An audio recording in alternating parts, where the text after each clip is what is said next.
வணக்கம் உறவுகளே, welcome back to மேஹூ இனி சேனல். இந்த வீடியோவில் நம்ம என்ன பார்க்க போகிறோன்னா, இந்த வீடியோ உங்களுக்கு பிடிச்சிருந்துச்சுன்னா எனக்கு சப்ஸ்கிரைப் பண்ணுங்கள். எல்லாருமே தைப்பொங்கல் அன்னைக்கு அவங்கவுங்க வீட்டில் சாமி கும்பிட்ருப்பீங்க. நான் எங்கள் வீட்டில் எப்படி சாமி கும்பிட்டேன்ற சிம்பிளாக சாமி கும்பிட்டேன்ற இதை உங்கள் கூட ஷேர் பண்ணால் எனக்கு ஒரு பாசிட்டிவ் வைப் கிடைக்கும். அதனால் உங்ககிட்ட ஷேர் பண்ண வந்திருக்கேன். வாங்க வீடியோக்குள்ளே போகலாம். வீட்டுக்கு முன்னாடி துளசி செடி வச்சுருக்கேன். அதுக்கு ஃபஸ்ட்டு பூஜை பண்ணிடுவேன். மஞ்சளும் தண்ணி, சுத்தமான தண்ணி, மஞ்சள், பூ எல்லாம் கலந்து செடிக்கு ஊற்றிட்டு அதுக்கப்புறம் ஒரு மண் விளக்கு வச்சுருக்கேன். அதில் தான் துளசி செடிக்கு விளக்கு போடுவேன். வீட்டுக்குள்ளே விளக்கு ஏற்றுறதுக்கு முன்னாடி வீட்டுக்கு வெளியில் விளக்கு ஏற்றணும்னு சொல்லுவாங்க. அதனால் ஃபஸ்ட்டு துளசி செடி முன்னாடி விளக்கு ஏற்றி துளசி தேவிக்கு பூஜை பண்ணிட்டு தான் வீட்டுக்குள்ளே பூஜை பண்ண போவேன். துளசி செடிக்கு முன்னாடி ஒரு கல் வச்சுருக்கேன். அந்த கல்லில் ஒரு சின்ன கோலம் போட்டுட்டு அது மேலே தான் விளக்கு வைப்பேன். அதுக்கப்புறம் முருகனுக்குரிய அபிஷேகம் ஸ்டார்ட் பண்ணுவேன். இதில் மஞ்சள், சுத்தமான தண்ணி, பூ எல்லாத்தையும் அதில் வச்சுட்டு ஒரு செம்பில் பால் வச்சுருப்பேன். இது எல்லாமே சாமிக்கு யூஸ் பண்ணுற பாத்திரங்கள் தான். பன்னீர், இது 3 தான் இன்றைக்கி அபிஷேகம் பண்ண போகிறேன். இந்த தட்டு எங்கள் பாப்பா என்னோடய வெட்டிங் டேக்கு எனக்கு ப்ரெசென்ட் பண்ணா. முருகனுக்கு அபிஷேகம் பண்ணுறதுக்கு ஏதாவது ஒரு தட்டு வேணும், சில்வர் தட்டு வைக்கக்கூடாது, பித்தளை தட்டு ஒன்று வாங்கன்னு நினச்சிட்டு இருந்தேன். அப்போ எங்கள் பாப்பா என்னோடய ஆனிவர்சரிக்கு அவள் கிஃப்ட் பண்ணா. அவளோட சேவிங்ஸ்லேருந்து எனக்கு எடுத்து கிஃப்ட் பண்ணா. அந்த தட்டு தான் இது. ஃபஸ்ட்டு பாலாபிஷேகம் பண்ணிக்கிறேன். இந்த மாதிரி அபிஷேகம் இல்லை பூஜை ஏதாவது பண்ணுறப்ப உங்கள் மொபைல்லையோ இல்லை டிவிலையோ மந்திரங்கள், கந்தசஷ்டி கவசமோ, முருகனுக்கு பிடிச்ச கந்தசஷ்டி கவசமோ, திருப்புகழோ இல்லை வேல்மாறலோ எதுனாலும் ஒரு பாட்டை போட்டுக்கிட்டே இந்த இது பண்ணோன்னா நம்மக்கிட்ட இருக்க நெகட்டிவ் வைப் எல்லாம் போயிட்டு நமக்குள்ளே ஒரு பாசிட்டிவ் வைப் வரும். அப்போ முருகனை பற்றி மட்டுமே யோசிச்சுட்டு நம்ம பூஜை பண்ணுவோம். அந்த மாதிரி பண்ணி பார்த்திங்கன்னா உங்களுக்கு செம்ம வைப் கிடைக்கும். இப்போ இந்த முருகனுக்கு பண்ண பாலை வீட்டில் இருக்க எல்லாருக்கும் பிரசாதமாக கொடுத்துருவேன். அதனால தான் திரும்ப அந்த அந்த பாத்திரத்திலே ஊற்றி வச்சுக்கிறேன். அடுத்து தண்ணி ஊற்றி ஒரு அபிஷேகம் பண்ணிக்கிறேன். அந்த பால் எல்லாம் போகிறதுக்காக தண்ணி ஊற்றிக்கிறேன். இன்றைக்கி நான் இந்த அபிஷேகம் பண்ணுறப்ப வேல்மாறல் தான் போட்டு கேட்டுக்கிட்டே பண்ணேன். வேல்மாறல் அங்கே மொபைலில் ஓடிக்கிட்டு இருக்கப்ப நானும் கூட சேர்ந்து அந்த பாட்டை பாடிக்கிட்டே முருகனுக்கு அபிஷேகம் பண்ணுவேன். இப்போ அடுத்து மஞ்சள் அபிஷேகம் பண்ணிவிட்டு அடுத்து பன்னீர் அபிஷேகம் பண்ணுறேன். ஒவ்வொரு அபிஷேகம் பண்ணதுக்கப்புறம் முருகனுக்கு சந்தனம், குங்குமம் தொட்டு வச்சுட்டு விளக்கு அவருக்கு காமிச்சிட்டு அதுக்கப்புறம் தான் அடுத்த அபிஷேகத்துக்கு போகணும். பூ எல்லாம் போட்டுட்டு அதுக்கப்புறம் தான் விளக்கு அவருக்கு காமிச்சிட்டு தூப ஆராதனை காமிச்சிட்டு அடுத்த அபிஷேகம் பண்ண ஸ்டார்ட் பண்ணணும். இப்போ பன்னீர் அபிஷேகம் முடிஞ்சிச்சு. இப்போ பன்னீர் அபிஷேகம் முடிச்சுட்டு மஞ்சள் அபிஷேகம் பண்ணியிருக்கேன். இது போல் 5 வகையான அபிஷேகம் பண்ணலாம், இல்லை 7 வகையான அபிஷேகம் பண்ணலாம். பால், தயிர், தேன், மஞ்சள், குங்குமம், விபூதி, பன்னீர் இந்த மாதிரி 7 அபிஷேகம் பண்ணலாம். இல்லை உங்களால் இத்தனையும் பண்ண முடியாது அப்படின்னா ஒரே ஒரு அபிஷேகம் பாலாபிஷேகம் மட்டும் பண்ணாலே அது முருகன்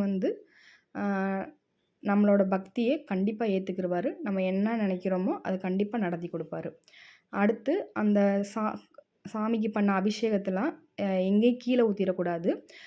யாரும் மிதிக்காத செடிக்கோ யாரும் கால்படாத இடத்துல ஊற்றிடணும். அந்த தண்ணி இப்போ நான் அபிஷேகம் பண்ண தண்ணியெல்லாம் வீடு முழுக்க தெளித்து விட்ருவேன். பால் அபிஷேகம் பண்ண பாலை எல்லோரும் பிரசாதமாக சாப்பிட்டுக்குருவோம். அடுத்து இது எல்லாம் முடித்ததுக்கப்புறம் முருகனுக்கு அலங்காரம் ஸ்டார்ட் பண்ணோம். அதுக்கு மஞ்சள், குங்குமம், அந்த மஞ்சளில் பன்னீர், பச்சை கற்பூரம் இது எல்லாத்தையும் மிக்ஸ் பண்ணி நீங்கள் சாமிக்கு வச்சிங்கன்னா பூஜை ரூமே பயங்கர ஸ்மெல்லாக இருக்கும். நல்ல ஸ்மெல்லு, அதுபோல் பாசிட்டிவ் வைப்பும் இருக்கும். பச்சை கற்பூரம் நம்ம கலந்து பண்ணுறப்ப வீட்டில் செல்வம் அதிகமாக சேரும் அப்படின்னு சொல்லுவாங்க. நான் குட்டி குட்டி மாலை வாங்கி வச்சுருக்கேன். அதை முருகனுக்கு போட்டு அலங்காரம் பண்ணி வச்சுருவேன். அதுபோல் வேல் சும்மா வைக்கக்கூடாது, வெறும் தட்டில் வைக்கக்கூடாது. வேல் வைக்கிறதுக்கு பச்சரிசி நிரப்பி தான் வைக்கணும். அடுத்த அபிஷேகம் பண்ணுறப்ப அந்த பச்சரிசி எடுத்து நம்ம அரிசி வச்சுருப்போல அந்த அந்த டப்பாவில் போட்டுட்டு அதுக்கப்புறம் புதுசாக ஒரு அரிசி எடுத்து தான் வேல் கீழே வைக்கணும்.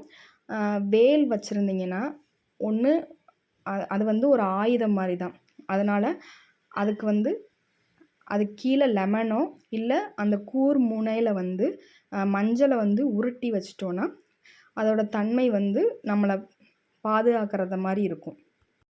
முருகனை பற்றி தெரிஞ்சுக்கிட்டதுக்கு அப்புறம் தான் இந்த சிலை எல்லாமே வாங்கினேன். இந்த சிலை வந்து மீஷோவில் தான் வாங்கியிருந்தேன். ஒரு 200 சம்திங் தான். அந்த சின்ன சிலை வந்து 200 சம்திங். அதுக்கப்புறம் வள்ளி தெய்வானையோட முருகன் இருக்கிற மாதிரி ஃபோட்டோவோ இல்லை சிலையோ ஏதாவது ஒன்று வைக்கணும், வீட்டில் இருக்கணும் அப்படின்னு சொன்னாங்க. அதனால் அதுவும் மீஷோவில் தான் ஆர்டர் போட்டிருந்தேன். அதுவும் 250 சம்திங் தான். இந்த வேல் வந்து வடபழனியில் வாங்கியிருந்தேன். நான் முன்ன சொல்லியிருந்தேன்ல வீடியோவில், இது வடபழனியில் முருகன் எனக்காக கொடுத்த வேல். இந்த விளக்கு வந்து முருகனுக்கே ஏற்றுறதுக்காக நான் வச்சுருக்கேன். இந்த விளக்கும் நான் விளக்கு வாங்குறதுக்காக கடைக்கு போகலை. என்னோடய சிஸ்டர் வந்து உருளி வாங்கணும்னு சொல்லி என்னை கூட்டு போயிருந்தா. அப்போ இந்த விளக்கு பார்த்தோன்னே ஏதோ ஒரு அட்ராக்ஷன் வந்துச்சு. அப்போ இந்த விளக்கு அழகா இருக்கே அப்படின்னு சொல்லிட்டு வீட்டுக்கு வாங்கிட்டு வந்தேன். அந்த விளக்கு எதுக்காக வாங்கியிருக்கேன்னா, முருகனுக்கு யூஸ் பண்ணுறதுக்காக முருகனே எனக்கு இந்த விளக்கு உனக்கு தான் அப்படின்னு சொன்ன மாதிரி வாங்கிட்டு வந்திருக்கேன். அதுக்கப்புறம் அந்த குட்டி குட்டி பாசி வந்து அந்த குழந்தைங்களுக்கு பிரேஸ்லெட் போடுவாங்கல்ல, சின்ன பிள்ளைங்களுக்குலாம் பிரேஸ்லெட் போடுவாங்க, அதுதான் முருகனுக்கு வந்து மாலையாகவே அதை நான் யூஸ் பண்ணிக்கிட்டேன். இந்த சிலை மீஷோவில் ஆர்டர் போட்டேன். ஆனால் என்னைக்கு வரும் அப்படின்றது தெரியாது. ஆனால் எனக்கு செவ்வாய்க்கிழமை இந்த சிலை என் கையில் கிடைக்கணும் அப்படின்னு நான் நினச்சிட்டே இருந்தேன். அது போலவே வந்து எனக்கு செவ்வாய்க்கிழமை தான் இந்த 2 சிலையுமே எனக்கு செவ்வாய்க்கிழமை தான் கிடச்சிச்சு. சரி, முருகன் வந்து நமக்கு கூட தான் இருக்காரு அப்படின்றது நான் புரிஞ்சுக்கிட்டேன். இப்போ வந்து பூ எல்லாமே போட்டு அலங்காரம் பண்ணிட்டேன். நான் வந்து அரளிப்பூ இன்றைக்கி அது பண்ணலை, அரளிப்பூ கிடைக்கல. அரளிப்பூ வாங்கி வச்சுட்டு வேல்மாறல் ஒவ்வொரு திருத்தணியில் உதித்தருளும் அப்படின்னு ஒவ்வொரு லைனாக இருக்குல்ல, அது ஒவ்வொன்றுக்கும் ஒவ்வொரு பூவாக போட்டு நான் அர்ச்சனை பண்ணுவேன். அப்படி தான் அப்படியே ஃபுல் வேல்மாறல் முடிகிற வரைக்கும் அந்த அரளிப்பூவால் அர்ச்சனை பண்ணுவேன். ஏன்னா அரளிப்பூ வந்து முருகனுக்கு ரொம்ப பிடிக்கும். அதனால் அரளிப்பூ அர்ச்சனை வந்து எல்லா செவ்வாய்க்கிழமையும் பண்ணுவேன். இன்றைக்கி வந்து எனக்கு அரளிப்பூ கிடைக்கல. இந்த வீடியோ பார்க்குற எல்லாருக்குமே முருகனோட அருள் முழுமையாக கிடைக்கட்டும். தேங்க்யூ.